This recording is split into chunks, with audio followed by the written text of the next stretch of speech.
বছরের প্রথম জুমা। এই জুমাটা আপনাদের জন্য ভালো হোক আমি চাই। এই জুমাটায় চোখের পানি আসুক, পুরা বছরটা ভালো থাকবেন, পুরা বছরটা ভালো থাকবেন। বছরের প্রথম জুমা আমার আল্লাহর কাছে অনেক দামি। সুবহানাল্লাহ জোরে বলতে পারেন?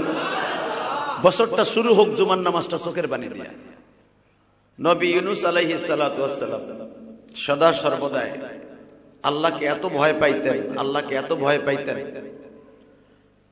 যে কল্পনার বাহিরে ওনার কওমের সাথে একদিন জিদ করে রাগ করে উনি চলে যাচ্ছে নৌকায় করে। উনি এলাকায় থাকবে না, কারণ ওনার কথা কেউ মানে না, ওনার কথা কেউ শোনে না, ওনাকে কেউ সম্মান করে না। উনি মনে মনে ভাবলেন আমি আর এলাকায় থাকবো না। তার আগে ওনার জাতিকে বলে দিলেন, ভাই আপনাদের পর আল্লাহর গজব আসতেছে, যে কোনো মুহূর্তে গজব এসে যেতে পারে। তার জাতিরা তার এই ভয়কে কোনো কিছু মনেই করলো না। সবাই বলল দেখি গজব কোন দিক দিয়ে আসে। ইউনূস আলাইহিস সালাম যেদিনকে সকালবেলা গজব আসবে ওদিনকেও রব্বে কারীম সতর্কমূলক বলে দিলেন, ইউনূস রে আজকেও বলে দাও গজব কিন্তু আসতেছে। তার কওমের মানুষগুলা এটাকে বিশ্বাস করল না। আর এই গজব আসার কারণ ছিল বছরের প্রথম দিনই। কারণ আমাকে যেরকম জানুয়ারি মাসের প্রথম জুমা, ঠিক ওই জামানায় ইউনূস আলাইহিস সালামের কাছে এবং প্রত্যেকটা নবীর কাছে বছর শুরু হইতো মুহররম মাস থেকে। আরবি বছর মুহররম মাস থেকে শুরু হয়। তো আমাকে যেরকম জানুয়ারি মাস, তাদের কাছে ছিল মুহররম মাস। এই মুহররম মাসে আল্লাহ পাক অনেক ঘটনা ঘটিয়েছে। তার ভিতরে একটা উল্লেখযোগ্য ঘটনা ইতিহাস। ইউনূস আলাইহিস সালাম বছরের প্রথমেই, কারণ আমাদের কাছে যেরকম জুমার দিন দামি, বনী ইসরাইলের নবীদের কাছে শনিবার আর রবিবার ছিল দামি। ইউনূস আলাইহিস সালাম শনিবার সকালবেলা বলে দিলেন ঠিক এরকম জুমা, আমাকে জুমা তা হলো শনিবার, পবিত্র দিন। বনী ইসরাইলের জাতিকে বলে দিলেন আজকে পবিত্র দিন, আজকে কিন্তু গজব আইসা পড়বে, তোমাদের এখনো সময় আছে, ভালো হয়ে যাবে। তো কওমের মানুষগুলা বলে দিল তুমি যতই ভয়ভীত দেখাও কোনো কাজ হবে না, গজব আমাদের কাছে আসবে না, আমরা হাত দিয়া পাও দিয়া গজব ফিরাই ফেলব। নাউজুবিল্লাহ। আল্লাহর গজবকে ফিরাবার মতো কেউ আছে? জোরে করে। আল্লাহর পয়গম্বর ইউনূস বললেন আমার জাতি ভালো করে বুঝো, যেই গজব তোমাদের কাছে চাপতাছে এই গজব ফিরাইবার মতো অস্ত্র তোমাদের কাছে নাই। আমি তোমাদের অত্যন্ত বিনয়ের সাথে বলবো অতি দ্রুত গজব থেকে বাঁচার জন্য আল্লাহর কাছে আত্মসমর্পণ করো। তার জাতি দীপ্ত কণ্ঠে বলল, ইউনূস রে তুমি যতই ভয় দেখাও গজব ফিরাইবার মতো এবিলিটি আমাদের কাছে আছে। ইউনূস পয়গম্বর বললেন আমি আবার বলছি তোমরা তওবা করো, আল্লাহর কাছে আত্মসমর্পণ করো। তার জাতি বলে দিলেন স্পষ্ট আমরা কোন রকম ভাবে আত্মসমর্পণ করব না। আল্লাহর পয়গম্বর ইউনূস বললেন ঠিক আছে তাহলে তোমরা থাকো, আমি চললাম। কিন্তু আল্লাহর পয়গম্বর ইউনূসের এখানে একটু ভুলে গেছিলেন আমার আল্লাহর সাথে পরামর্শ করা ফরজ। ঠিক না বেটি? পরামর্শ কার সাথে করতে হয়? হ্যাঁ, শীতের মধ্যে জমে গেছেন নাকি? এই মুসলমানের বলা ইউনূস আলাইহিস সালামের এখানে একটু ভুলে গেছিলেন, বলা যাবে না ভুল করছে, ভুলে গেছিলেন যে আল্লাহর সাথে পরামর্শ না করে কোন কাজ করা ঠিক না। তো যখন বলে দিলেন ঠিক আছে তোমরা থাকো, গজব তোমরা ফিরাইও, আল্লাহর পয়গম্বর ইউসুফ, আল্লাহর পয়গম্বর ইউনূস আল্লাহর সাথে পরামর্শ না করে রওনা দিলেন করা মেজাজে। ওনার শহর থেকে যাইতে বাবা আরব সাগর বাজে। আরব সাগরের একটা ক্যানেল খাল আছে, সুইস খাল, এখনো পর্যন্ত আছে ইরাক, বাগদাদ এবং মিশরের মাঝখানে যে নদীটা, এটা ছিল ইউনূস আলাইহিস সালামের নাইনুন শহর। উনি যেই শহরে বাস করতেন ওই শহরটার নাম নাইনুন, নাইনুন শহর। এই নাইনুন শহর থেকে উনি মনে মনে ভাবলেন আমি বাগদাদে চলে যাব। যখন নৌকার উপরে আরোহণ করছে, নৌকার উপরে সওয়ার হয়েছে, এখানে আরো শত শত যাত্রী ছিল নৌকার মধ্যে, জাহাজের মধ্যে। নৌকা যখন মাঝপথে আসছে, আল্লাহর পয়গম্বর ইউনুস দেখে নদীর মধ্যে ঝড় উঠে গেছে। আল্লাহু আকবার। নদীর মধ্যে ঝড় উঠে গেছে, আওয়াজ হইতেছে গাইবি আওয়াজ, তোমাদের মধ্যে এমন এক ব্যক্তি আছে তার মালিকের সাথে গাদ্দারি করে নৌকায় উঠছে। মালিকের কাছে না বইলে সে পালায়া চলে আসছে। এই লোকটারে নদীর থেকে, নৌকার থেকে ফেলায়া না দিলে নৌকা বাঁচবে না। সুবহানাল্লাহ। মালিকের সাথে গাদ্দারি করে আইছে, মালিকের সাথে না বইলা, মালিকের সাথে পরামর্শ না করে পালায়া পড়ছে। ওই লোকটারে নৌকাতে ফেলাই দাও, তাহলে নৌকা কিন্তু যতগুলো শত শত যাত্রী আছে সব মরবো। সূরা ইউনূসের মধ্যে আসছে, ইউনূস আলাইহিস সালামের নামে একটা সূরা আছে কোরআন শরীফের মধ্যে। সূরা আম্বিয়ার মধ্যে আসছে, সূরা সাফফাতের মধ্যে আসছে, বিভিন্ন জায়গায় একটু একটু খন্ড খন্ড আলোচনা। আল্লাহর পয়গম্বর ইউনূস নৌকার মধ্যে চাদর গায়ে দিয়ে বসে আছে। মনে রাখবেন, পয়গম্বরদেরকে দেখলেই চেনা যায় এইটা পয়গম্বর, ঠিক না বেটি? পয়গম্বরদের কয়েকটা বৈশিষ্ট্য মনে রাখবেন। এক নম্বরে পয়গম্বরদের চেহারা সুন্দর। কালো কোন মানুষকে আল্লাহ পৃথিবীতে নবুয়তি দেয় নাই। সুবহানাল্লাহ বলেন। নবীদের চেহারা ছিল পৃথিবীর শ্রেষ্ঠ হিরোর মতো চেহারা, নবীদের মতো চেহারাবান মানুষ আল্লাহ পৃথিবীতে কোনো মানুষ বানায় না। এক নাম্বার নবীদের বৈশিষ্ট্য। দুই নম্বর নবীদের বৈশিষ্ট্য, তাদের ভিতরে আল্লাহ এমন গুণ দান করেছেন, কোন পাগল ছাগলকে আল্লাহ নবুয়তি দিতেন না। তাদের জ্ঞান আল্লাহ এত বেশি দিচ্ছেন, যে কোনো মানুষের সামনে দাঁড়ায় সাথে সাথে তার জ্ঞানের পরিধি দিয়া বুঝাই দিতে পারতেন উনি পয়গম্বর।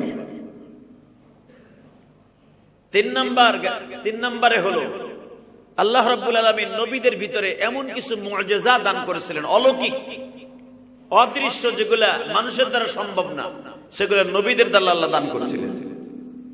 4 নম্বরে, কোন একটা খারাপ বংশের ভিতরে আল্লাহ নবী পাঠাইতেন না। সুবহানাল্লাহ বলেন না? এই 4টা গুণ দিয়া আল্লাহ নবীদেরকে বানাইতেন।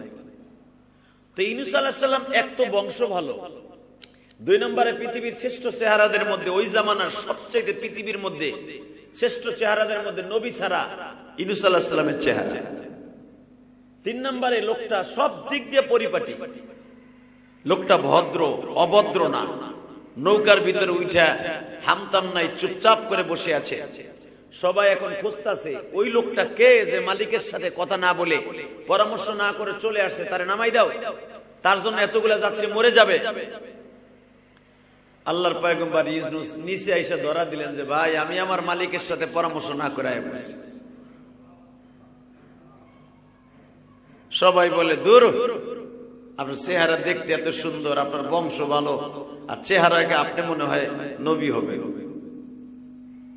আপনার চেহারাকে আপনি নবী হবেন, এটুকু মা, আপনার চেহারাকে আপনি নবী। আমাদের বিশ্বাস হয় না আপনি মালিকের সাথে গাদ্দারি করে আসতে পারেন। সুবহানাল্লাহ। আল্লাহর পয়গম্বর ইউনূস বললেন, ভাইরে বিশ্বাস করেন, আমি সত্য কথা বলছি, আমি আমার মালিকের সাথে পরামর্শ না করে আয়া পড়ছি, রাগ করে। সবাই বলে, এত সুন্দর মানুষ যে নিজের অপরাধ নিজে স্বীকার করে, সে কোনোদিন মালিকের সাথে পরামর্শ না করে আসতে পারে না। আমরা বিশ্বাস করি না, এটা অবিশ্বাসের যোগ্য না, বিশ্বাসের যোগ্য না। ইউনূস আলাইহিস সালাম বলে, আমি কসম করে বলছি, আমি আমার মালিকের সাথে কথা না বলে চলে আসছি। সবাই বলে, আপনার মুখের কথা বিশ্বাস করি না। লটারি ধরি, লটারি। যখন আপনি নিজে ধরা দিচ্ছেন যে আমি আমার মালিকের সাথে কথা না বলে চলে আসছি, দেখি আমি লটারি দিয়ে দেখি আপনার নাম আসে কিনা। ভাইজান লটারি যখন দিছে প্রথমে আসছে ইউনূস আলাইহিস সালামের নাম। আবার যখন ইউনূস আলাইহিস সালামের নাম আসছে, আল্লাহর পয়গম্বর চাদর দিয়া চোখ মুছে আর বলে মালিক।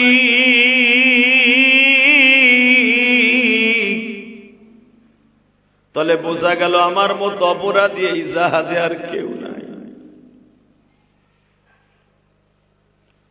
সবাই বলে আপনার চেহারায় বলে আপনি কোনদিন মালিকের সাথে গাদ্দারি করে আসতে পারেন না। তারা তো মনে করছে দুনিয়ার কোন মালিক হবে, কিন্তু উপরের যে মালিক এটা কারো অন্তরে নাই।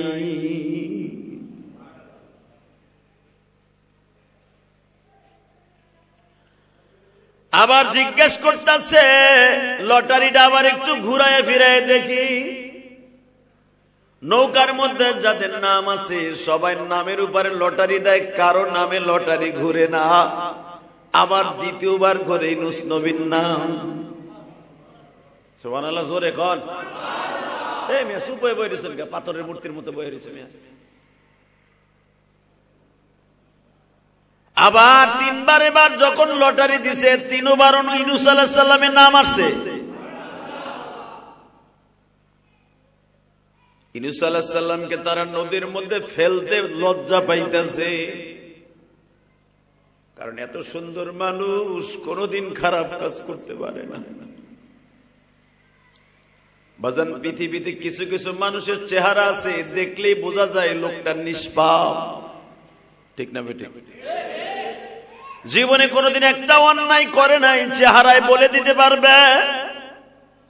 কারণ নবীরা হলো মাসুম, বেগুনাহ, কোনো গুনাহ নাই। কোন মানুষ বিশ্বাস করে না আপনি অন্যায় করে মালিকরে ধোঁকা দিয়ে নৌকায় উঠতে পারেন।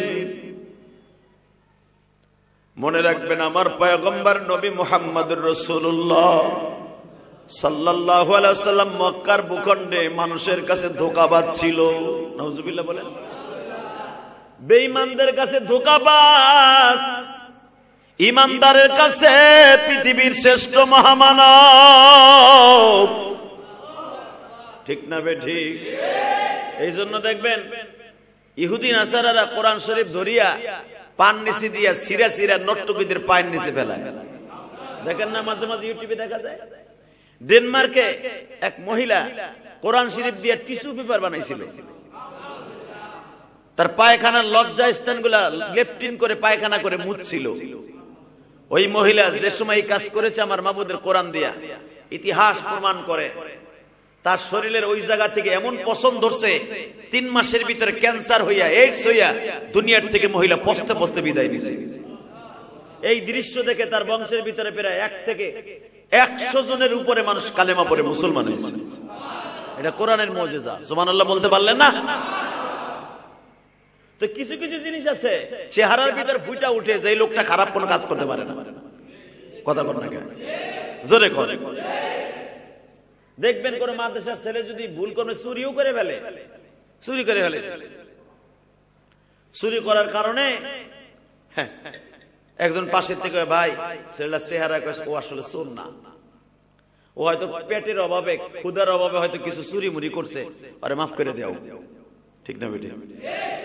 আবু যর গিফারি রাদিয়াল্লাহু তাআলা নাম শুনছেন? আবু যরের, হ্যাঁ, খালি শিবুনবর নাম শুনছেন, আবু যরের বাড়ি কই এটা চিনেন না। আজকে শুনেন, আবু যর গিফারের বাড়ি হলো মক্কার একটা জেলার নাম আছে গিফার। গিফার মক্কার থেকে প্রায় 180 কিলোমিটার দূর একটা জায়গার নাম গিফার গোত্র।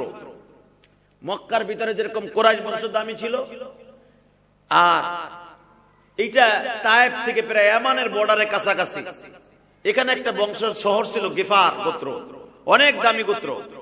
এরা অনেক পয়সার মালিক এবং এরা খুব ক্ষমতার মালিক। এরা যেই দিকে যাইতো ওই দিকে চষতে চষতে যাইতো। গিফার গোত্রের মানুষ, তাদের আল্লাহ এত বিচক্ষণতা দিছিলেন, এত বুদ্ধি দান করছিলেন, তাদের বুদ্ধি এত বেশি যে তারা কোনো মানুষকে দেখে আন্দাজ করতে পারতো এই লোকটা ভালো না খারাপ। সুবহানাল্লাহ জোরে কর। তো আবু যর গিফারি রাদিয়াল্লাহু তাআলা, সে ছিল গিফার গোত্রের নেতা, মাতবার। সেনাপতি। তো উনি শুনতে পাইলেন মক্কায় একজন মোহাম্মদ আছে, এবং ওনার দেশের নেতার গোত্রে যারা আসছিল মক্কায় হজ করতে, তারা বলে মক্কা নগরীতে একজন নবী নামে মোহাম্মদ আছে, যার চেহারা দেখলে মানুষ পাগল হয়ে যায়। আর কিছু দুষ্ট লোক দিয়ে তারা বলে দৌড়া বেড়া, ও একটা বাটপার। হ্যাঁ, নাউজুবিল্লাহ। দেখবেন একটা লোকের সবাই ভালোবাসে না, কথা বলেন না কেন? আমি কি সবার কাছে বালা? কে কইছে আমি সবার কাছে বালা? আমি রাস্তা দিয়ে হাঁটলে অনেকে দোকানে বই কয় বাটপার, অনেকে কয় এটা সিটার, আবার অনেকে দৌড় বেড়া। এই বেটার ওয়াজ শুনে মানুষ কানতে কানতে পাগল হয়ে যায়। ঠিক না বেটি? এটাই দুনিয়ার নিয়ম। আরে আমার না গালি, আমি তো একটা সোলটু মানুষ, পৃথিবীর শ্রেষ্ঠ মহামানুষ, পৃথিবীর শ্রেষ্ঠ মহামানব যাকে বলা হইতো, তারে ভালোবাসতে যে দুই গ্রুপ হয়ে গেছে। কথা বলেন না কেন? গেফার গোত্রে যে কিছু কিছু মাতবাররা কইতেছে, বেড়া এবার গেছিলাম হজে, একটা লোকের সাথে দেয়া হইলো যার চেহারা দেখলে মানুষ পাগল হয়ে যায়। তার চেহারার মধ্যে কয় সে একজন নিষ্পাপ মানুষ, তারে দেখকেই মন চায় তার ধর্মের ভিতরে ঢুকে যায়। তার চেহারা দেখে মন চায় হে যা কয় তাই শুনি। আর এক গোত্র কয় দৌড় বেড়া, ওর মতো বাটপার মানুষ পৃথিবীতে আছে। চাচার বাড়ি খাইলো, চাচার বাড়ি পড়লো, হোর বাড়ি গেল, এর কোনো ঐতিহ্য নাই, তার কোনো বংশের সিঁড়ি নাই, সে একা, মা নাই বাপ নাই, পরের বাড়ি থাইকা খাইয়া এর নতুন নবী দাবি করে ফেলাইলো। বাপ দাদার ধর্মকে চুনকালি মাইরে সে নতুন একটা ধর্ম খাড়া করছে, সে একটা নতুন রাজনীতি দল খাড়া করছে। ওই লোকটার মতো খারাপ লোক আর হইতে পারে না। গ্রুপ হয়ে গেল কয়টা?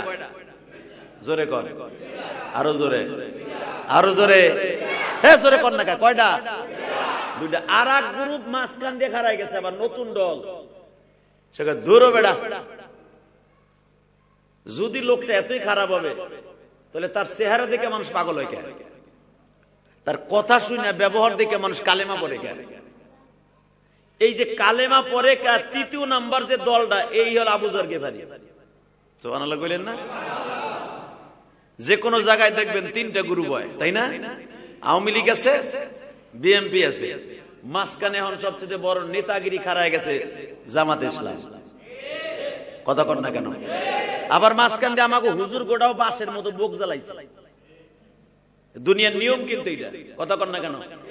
ওই জামানো তিন গ্রুপ। আবু যর গেফার গোত্রে এক নম্বরে খাড়ায় গেছে মোহাম্মদের মতো বাটপার কোন লোক দুনিয়ায় নাই।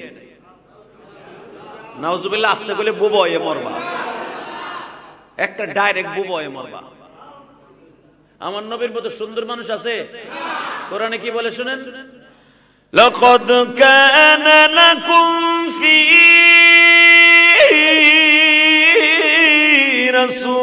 রাসূলিল্লাহি উসওয়াতুন হাসানাহ। এটা হলো রবের ভোট। পৃথিবীর শ্রেষ্ঠ মহামানব, পৃথিবীর শ্রেষ্ঠ চরিত্রের অধিকারী, ওয়া ইন্নাকা লাআলা খুলুকিন আযীম, আমার নবী মুহাম্মদ রাসূলুল্লাহ। এই ভোটটা কার? জোরে কর, আরো জোরে। আল্লাহ যা চায় তাই হয়, ঠিক না বেঠিক? বান্দা যা চায় তাই হয় না। ভালো করে বুঝবেন। আওয়ামী লীগ জামাতরে নিষিদ্ধ ঘোষণা করেছিল, করছিল না? জামাত ইসলাম বলতে বাংলাদেশে কোনো দলই থাকবে না, নিষিদ্ধ। এই দল নিষিদ্ধ, পোস্টার মাইকিং সব নিষিদ্ধ। এখন আওয়ামী লীগই নিষিদ্ধ। কথা কর না? বেশি দিন না, 6 মাসের ডিফারেন্সে পোল্ট্রি, পুরা পোল্ট্রি। এই পোল্ট্রিটা কে দিছে? তাহলে বোঝা গেল ক্ষমতার মালিক হে তুমি আর আমি না, চান্দু। এটা ভুলে যাওয়া যাবে না। এটা বললেই কপালে জুতার বাড়ি। কথা কর না কেন? ক্ষমতা একজনের, আল্লাহ কোনদিন কেড়ে নেবে, সেটা উলামা ইকরামের ক্ষমতা। যে দলই ক্ষমতায় থাকুক, আমরা থাকবো প্রধান। কোন দলকে পরোয়া করার মতো ক্ষমতা আলেম উলামার নাই। কথা কর না কেন? হ্যাঁ, এদের ভিতরে একটাই পাওয়ার আছে, কোরআনের পাওয়ার। জেলখানায় নিবা, ওইখানে নিয়ে কোরআনের কথা কব। রিমান্ড দিবা, গরম ডিম ফাঁসা দিয়া দিবা, তাও আছে। সব খামু, কোরআনের কথাগুলো বলবো। কথা বলেন না কেন? আলেম উলামা গুলাকে আওয়ামী লীগ সরকার ধরে নিয়ে ল্যাংটা কইরা জাইঙ্গা পড়ায় পিটাইছে। ইতিহাসটা কোন সব বাইরে হইতেছে। মনে রাখতে হবে কে কোন দল করেন, এটা দেখার বিষয়। আপনি কেরানীগঞ্জের, আমি গোপালগঞ্জের। কোন গঞ্জ গুঞ্জ আল্লাহর কাছে দামি নাই। আল্লাহর কাছে দাম, তার সাথে নেটওয়ার্ক কার বেশি ভালো। কথা বলেন না কেন? এটা মাথায় রেখেন। নিষিদ্ধ আপনি করলে কি হয়? নিষিদ্ধ যদি উপরের থেকে না হয়, আপনার ক্ষমতা নাই, আপনার বাপেরও ক্ষমতা নাই। কথা বলেন না কেন? আপনি নিষিদ্ধ করছেন, আপনারা নিষিদ্ধ করে দিচ্ছে, এটা উপরের থেকে পাস। আবু যর গিফার গোত্রে 3 গ্রুপ হয়ে গেল, 3টা দল। যেই দলের কোন সিস্টেমই ছিল না, সেটা হলো কি মুহাম্মাদের মতো বাটপাড়ার, যে নতুন নতুন দল খাড়া করে এখন সে ক্ষমতা দখল করতে চায়। আর এক দল খাড়া হয়ে গেছে, আরে ভাই সে যদি খারাপই হবে, তার চেহারা এত সুন্দর কেন?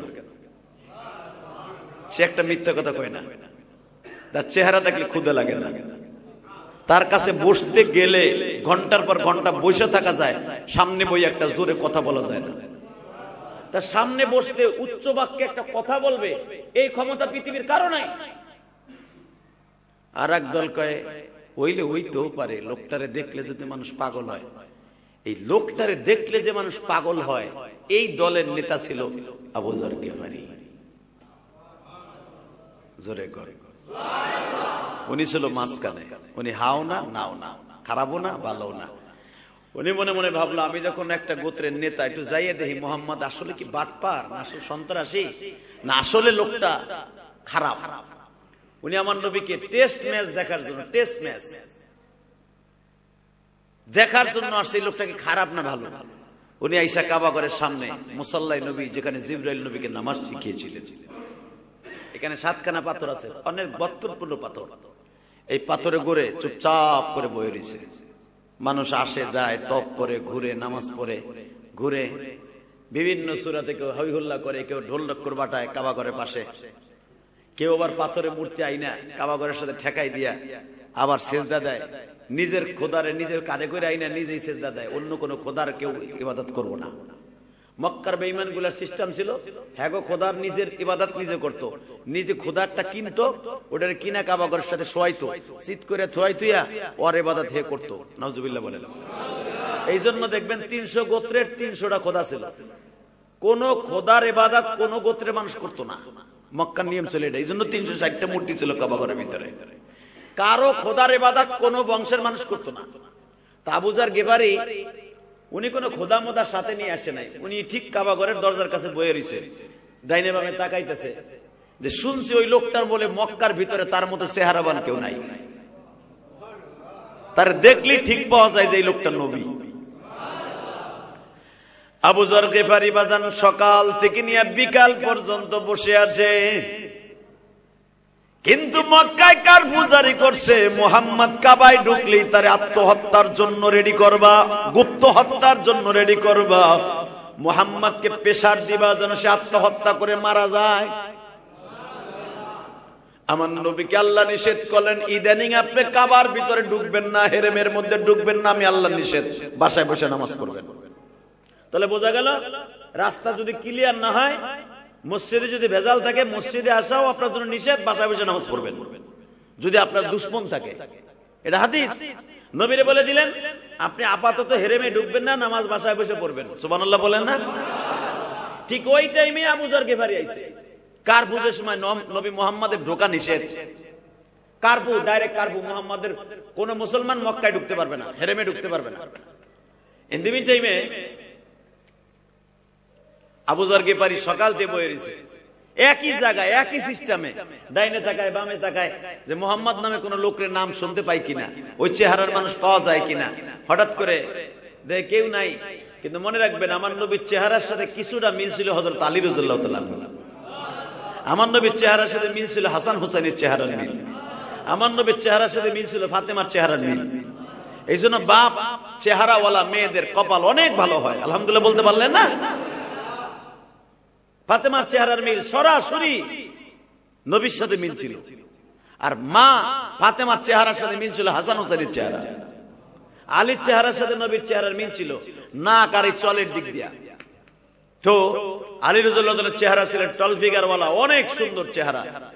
সে আবু যর গিফারি জিজ্ঞেস করে, ভাই আমি যতবারই দেখলাম আইলাম, সকাল বিকালে এই পর্যন্ত 10 বার আইলাম, আইয়ে দেখি আপনি একই জায়গায় বয়ে রয়েছেন। কারণ সাহাবীদের একটা নিয়ম ছিল, যখন কোন মানুষ কাবার মধ্যে ঢুকতেন অন্য কোন জায়গার থেকে আইসা, সাহাবা একরাম তাদের খোঁজ খবর নিতেন।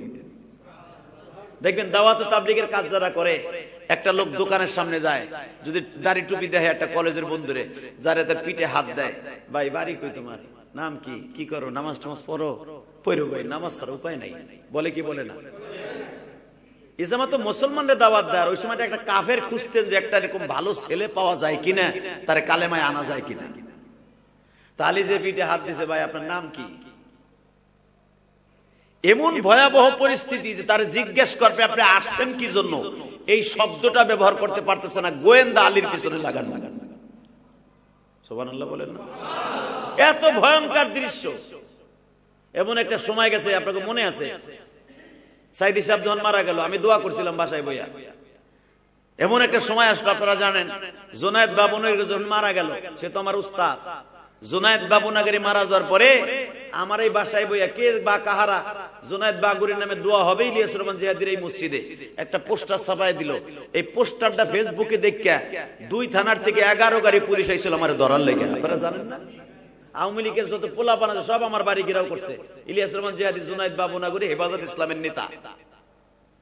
হালাকা আমি দুনিয়ার কোন রাজনীতি করি না, এই মসজিদে পরে বহুতবার বলেছি, কথা বলেন না কেন? আমি কোন দল করি না। জুনায়েদ বাবুনগরী একটা ছবি না, একটা পোস্টার, যে জুনায়েদ বাবুনগরীকে নিয়ে উনি মারা গেছে। আরে ভাই, বঙ্গবন্ধুর লেগে কি আমরা দোয়া করি না? জিয়াউর রহমানের লেগে দোয়া করি না? এই কথা কন না কেন? মুসলমান মরলেই তো দোয়া করি, করেন না? তো সে মুসলমান হিসাবে হয়তো হইতে পারে, সেই হিসেবে একটা পোস্টারকে ছাপাই দিয়েছে জুনায়েদ বাবুনগরী আজকে আসরের পরে দোয়া হবে। এই পোস্টারটা দেখার লগে লগে এই থানার এসপি ডাইরেক্ট আমার অ্যারেস্ট করার জন্য 11 গাড়ি পুলিশ পাঠাই দিয়েছে আমার এই বাড়িতে। আপনারা সবাই জানেন, অকথ্য ভাষায় গালিগালাজ করেছিল। এই কেরানীগঞ্জে সবাই ভাবছিল ইলিয়াস রহমান জিহাদির বুঝে আজকে ধরে নিয়ে যাবো, এত সহজ। কথা বলেন না কেন? তাহলে বুঝালাম, একটা মৃত্যু ব্যক্তির লেগে দোয়া করব, সেই দোয়া করার পোস্টারকে ছাপাইছে, সাথে সাথে ইলিয়াস রহমান জিহাদির অ্যারেস্ট করতে হবে, সে হেফাজতের নেতা।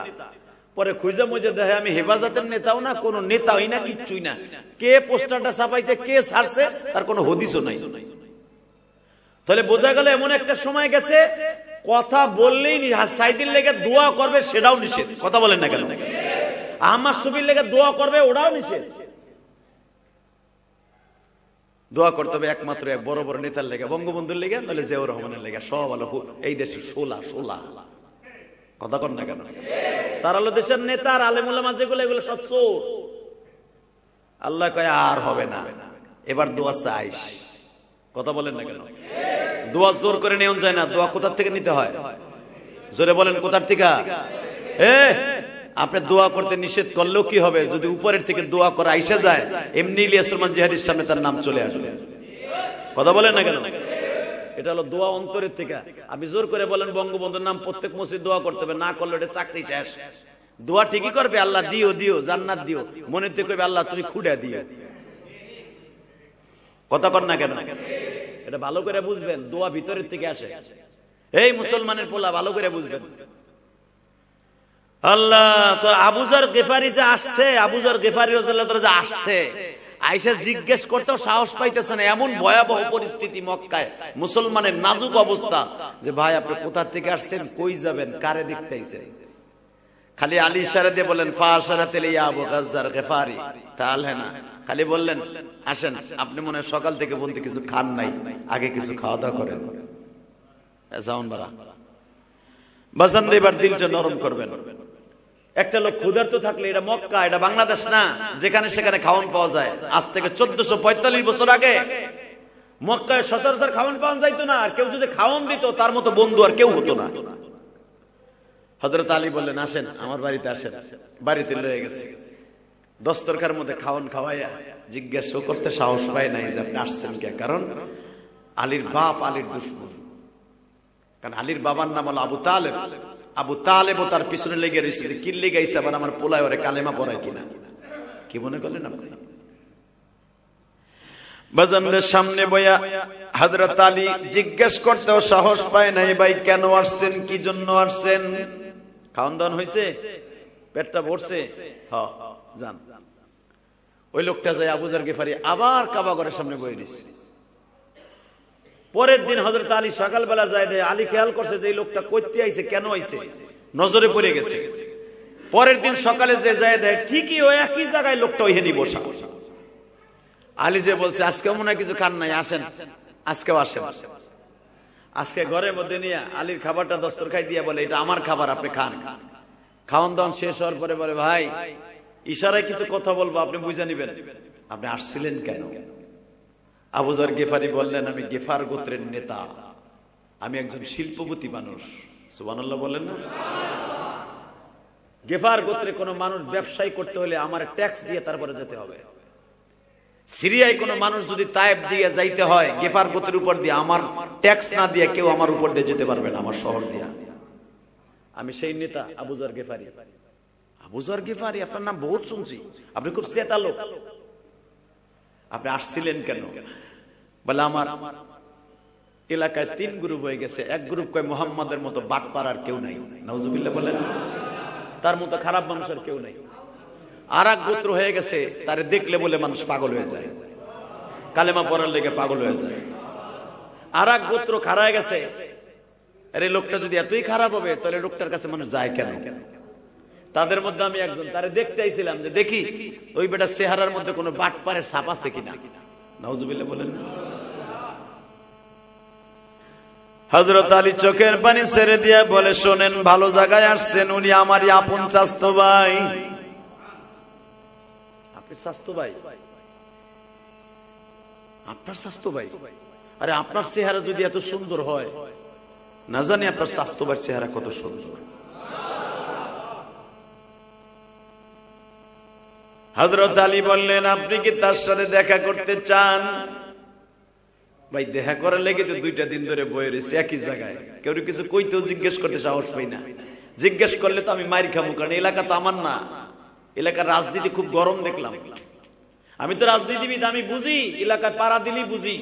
আর আমরা গিফার গোত্রের লোক, এত বেরেন আল্লাহ করা দিছে, কোন জায়গায় পাড়া দিয়ে বলতে পারবো এই জায়গার অবস্থান কি। এমন বেরেন আল্লাহ আমাদের দান করছে। অতএব আমি বুঝতে পারতেছি। আলী বললেন শোনেন, আমি তার কাছে আপনার নিয়ে যাব, আপনি প্রশ্ন করতে পারবেন না। আপনি আমার চিনেন না, এইভাবে আমার পিছনে পিছনে আইবেন, আপনার থেকে আমার ডিফারেন্স থাকবে অন্তত 20 থেকে 25 গজ। আপনি আমার পিছনে পিছনে আসবেন, আমি পাহাড়ের সিবা সুবা দিয়ে নিয়ে যাবো। মাকামে হুজুনে আমার নবী আছে, শ্বশুর বাড়ি আছে, খাদিজার বাড়িতে আছে। আপনি আমার পিছনে পিছনে আসবেন, কিন্তু কথা বলবেন না। আল্লাহু আকবার বলতে পারলেন না? কত ভয়াবহ দৃশ্য!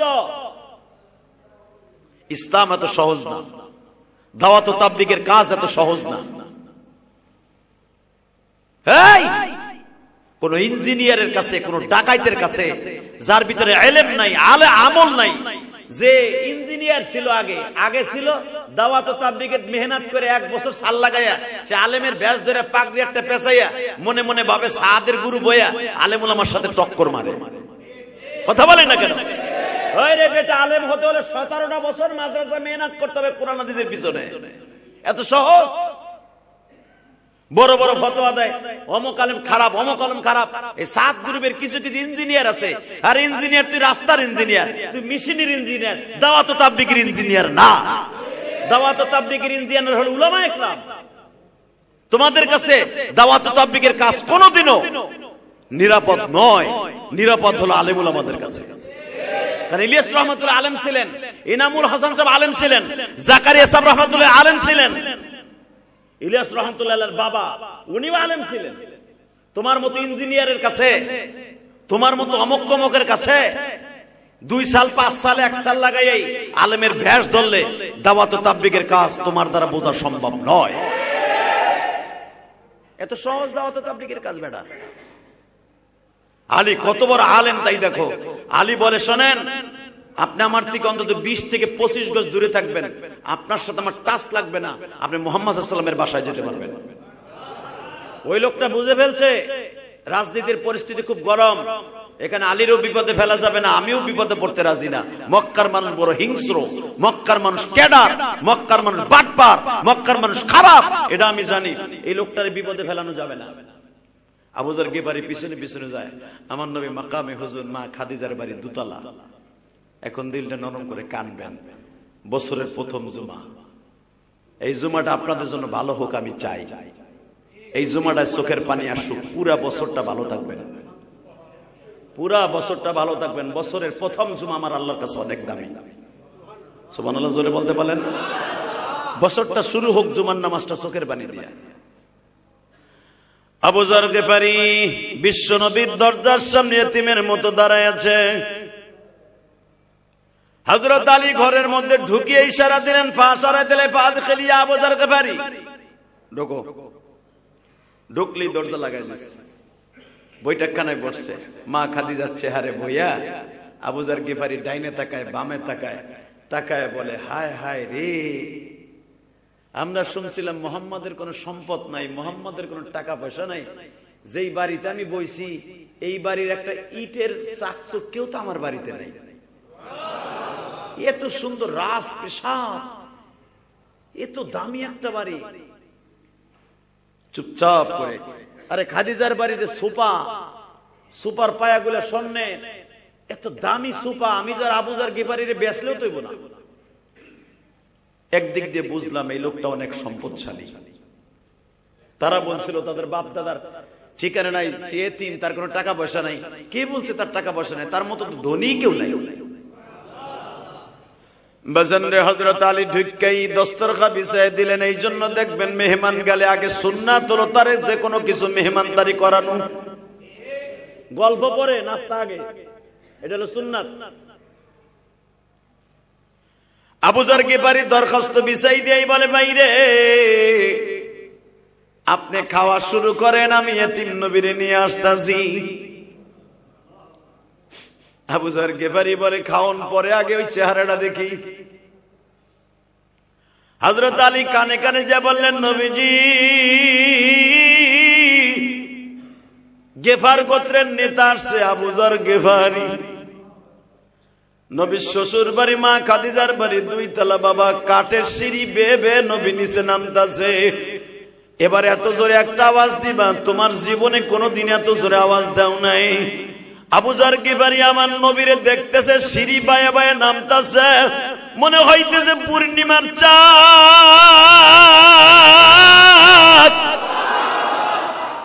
পূর্ণিমার চাঁদ বুঝি ঘরের থেকে সিঁড়ি বায়ে বায়ে নামতাছে।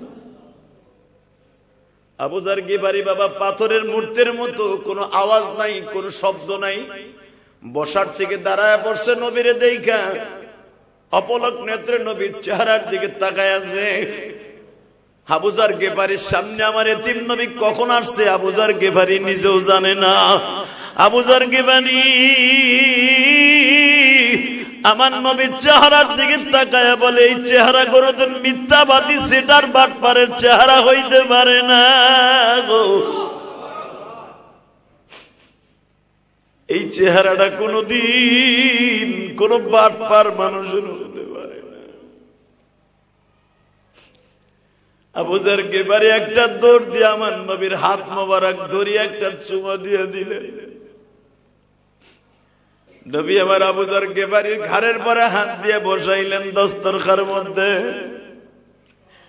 দস্তরখানে বসাইয়া জিজ্ঞেস করে, আপনার নামটা কি? আমার নাম আবু যর, আমি গিফার গোত্রের নেতা। নবী একবারও জিজ্ঞেস করে নাই আপনি কি জন্য আসছেন। নবী আমার বললেন, আপনি খাওয়া দাওয়া করেন, রেস্ট লন, কিন্তু আপনি যে এত কড়া পাহারার মধ্যে দিয়ে আমার বাড়িতে আসছেন, এইটা যদি মক্কার বেঈমান গুলা দেখে আপনারও বিপদ, আমারও বিপদ। আপনি খাওয়া দাওয়া করে চুপচাপ করে বের হয়ে যাবেন, কারো সাথে কোনো কথা বলবেন না। আবু যর গিফারি বলে, দুনিয়ার মানুষরা মুহাম্মদ সাল্লাল্লাহু আলাইহি ওয়াসাল্লামের ব্যবহার দেখে আমি পাগল হয়ে গেলাম।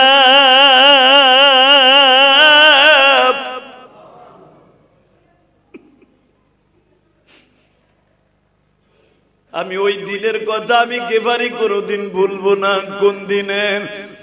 নবীর নিয়ে একই দস্তরখানের মধ্যে খাইতেছি, নবী 3 আঙ্গুল দিয়ে আস্তে আস্তে করে খায়, আর আমার এক একটা খেজুর গালের মধ্যে খাওয়ায় দেয়। আমি নবীর খেজুরের বিচিটা আমার পকেটে এখনো রাইখা দিছি। এই 10টা বছর হয়ে গেল খেজুরের বিচিটা আমি এখনো ফেলাই না।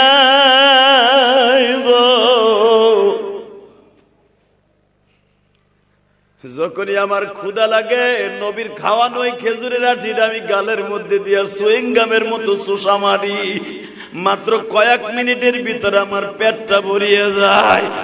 আবু যর গিফারী রাদিয়াল্লাহু তাআলা আনহু বলেন, কোন আবু যর গিফারী বাবা? তোমরা হয়তো জানো যে আবু যর গিফারী ফাতেমার কবরের কাছে যে বলছিল, এ কবর, তোর মাঝে এমন একজন মহিলা আসতেছে যে হলো নবীর মেয়ে ফাতেমা। তোর মাঝে এমন একজন মহিলা আসতেছে যে হলো জান্নাতি যুবকদের সর্দার,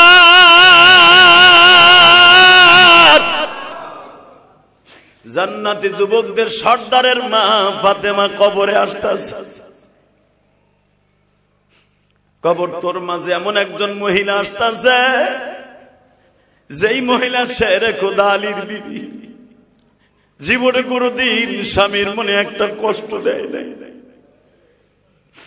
সেই ফাতেমা আসতেছে, তুই কি তার সাথে খারাপ ব্যবহার করবি? কবরের মধ্যে থেকে আওয়াজ আসতেছে, আবু যর রে, আমি ফাতেমা বলতে কোন মহিলা চিনি না, আমি হাসান হুসাইনের মাকে চিনি না,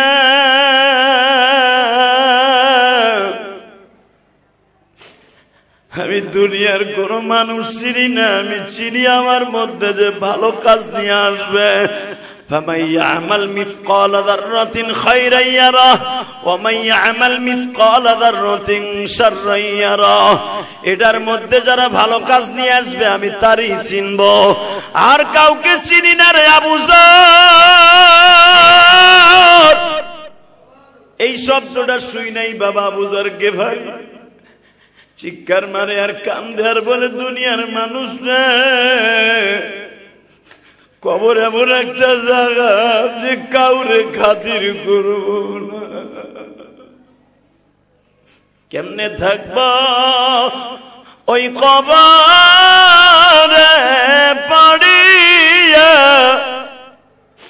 বন্ধু বান্ধব কাউকে সে তাই বাবনা, সাপে কাটবে গুরজ মারবে সেই ঘরে, মৌলা সারা কেহ নাই রে দেখি।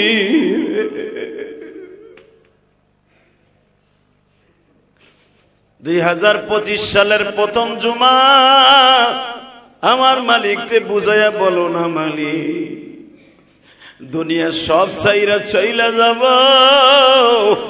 মাটির অন্ধকার ঘরে কেমনে একা একা পড়ে থাকব। ওই ঘরের মধ্যে আমার মা দুঃখিনী পড়ে আছে, আমার বাবা পড়ে আছে, আমিও তো পড়ে থাকবো। ওই কবরে আমার অবস্থা কি হইব একবারও ভাইবা দেখছি নি।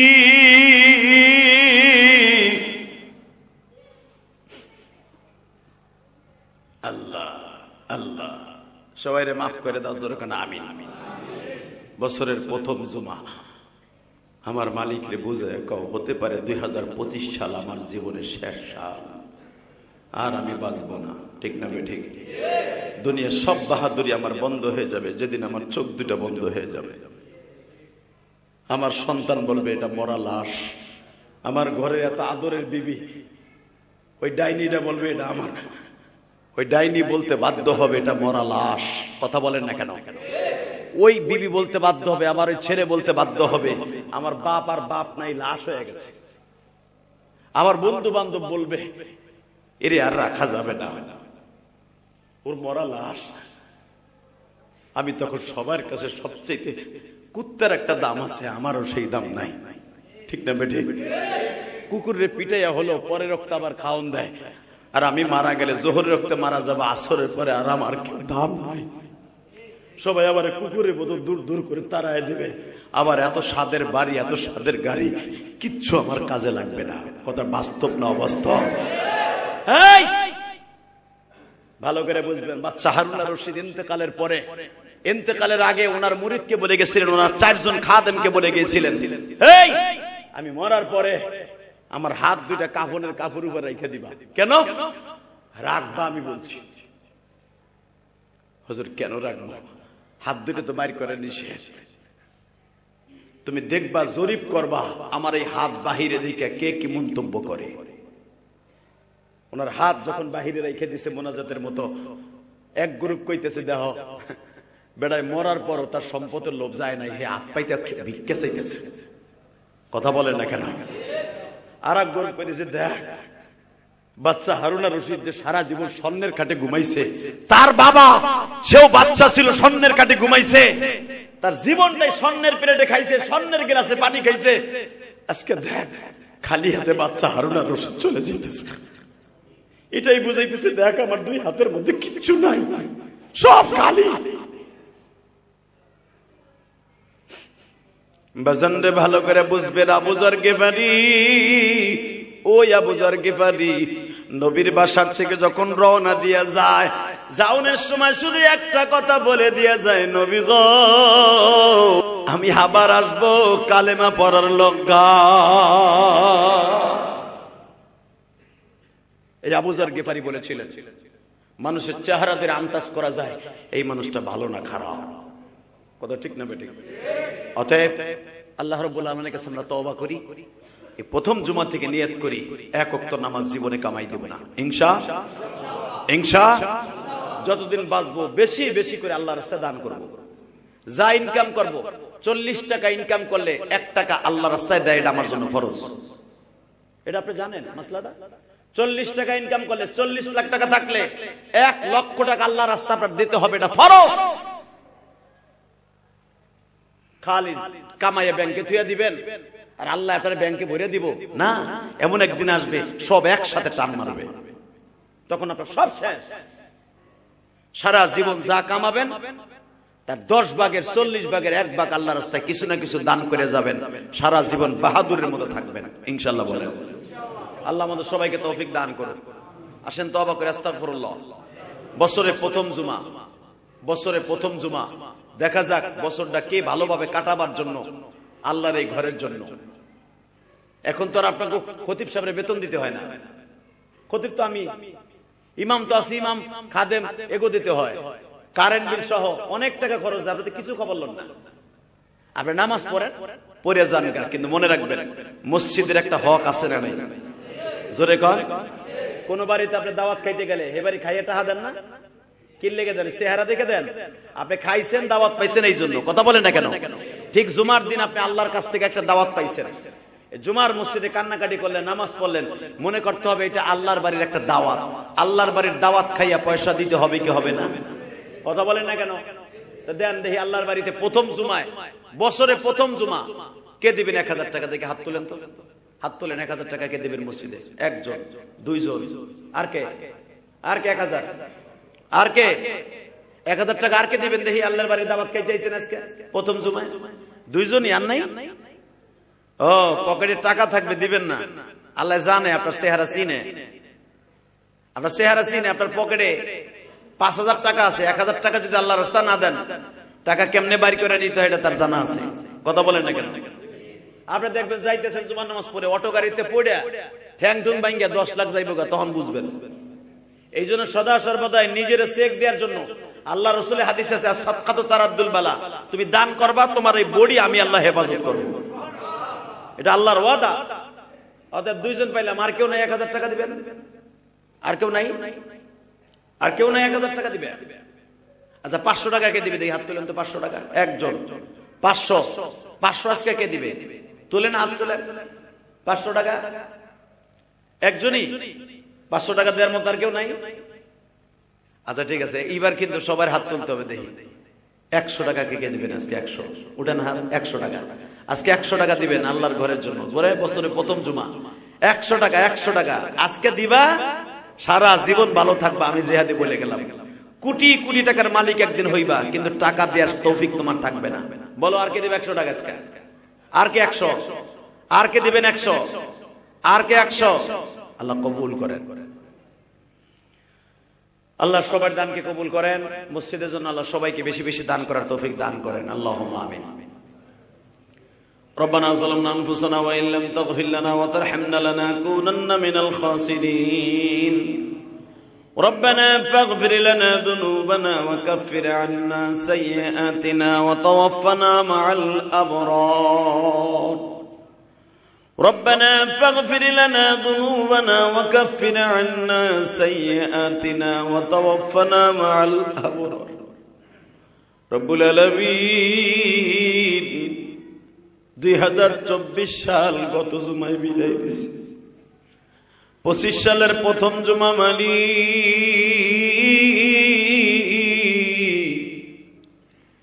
এই জুমার মধ্যে যারা হাত তুলছে কার জানো মা নাই বাবা নাই কার জানো জোরের ভাই নাই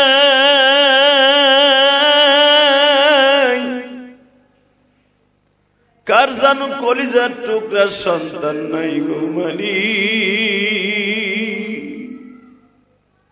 কে বা হবে সঙ্গে আমার মরণে কে বা হবে সঙ্গে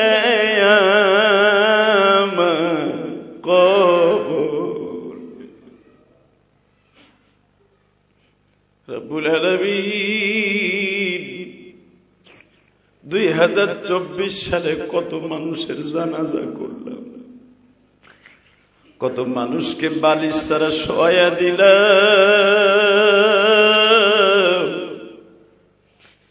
কত মানুষ গাড়ি অ্যাক্সিডেন্টে মারা গেল আল্লাহ জানি না কোন দোকানে আমার কাফনের কাপড় রেডি হয়ে আছে কোন বাসের সারে আমার কাফনের কাপড় পরিধান করাবার পরে কবরের চাটাই অপেক্ষা করতেছে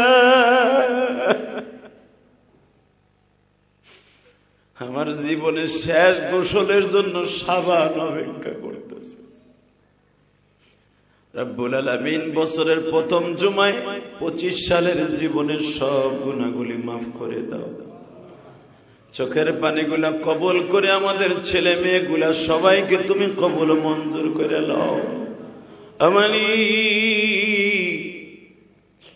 এখানে যারা হাত তুলছে কে অসুস্থ কে সুস্থ আমি জানি না যারাই সুস্থ অসুস্থ প্রত্যেককে তুমি কবুল মঞ্জুর করিয়া নাও যাদের ব্যবসা বাণিজ্য খারাপ বরকত দিয়ে দাও হালাল রিজিকের ব্যবস্থা করিয়ে দাও আল্লাহ আমাদের দোয়া কবুল মঞ্জুর করে নাও মালিক আল্লাহ তুমি এদের সবাইকে মাফ করে দাও আল্লাহ আল্লাহ এদের সবাইকে মাফ করে দাও যারা দান করছে এদের দানগুলো কবুল করো এদের ছেলে মেয়েগুলোকে নেককার বানায় দাও আল্লাহ এদেরকে 5 ওয়াক্ত নামাজি বানায় দাও এদের ব্যবসা বাণিজ্যে বরকত দিয়ে দাও হালাল রিজিকের ব্যবস্থা করে দাও আল্লাহ আজকে মেম্বার সাহেবের বোনটা মারা গেছে আল্লাহ তার কবরের সওয়াব আসান করে দিও মাইকে বারবার এলান হয় অমকের বোন অমকের বিবি অমকের ভাই চলে গেছে কবে যেন মাইকে এলান হয়ে যায় ইলিয়াস রহমান জিহাদি আজকে দুনিয়ায় নাই আল্লাহ মাইকে এলান হওয়ার আগে ঈমান আমলগুলো ঠিক করে দিও আল্লাহ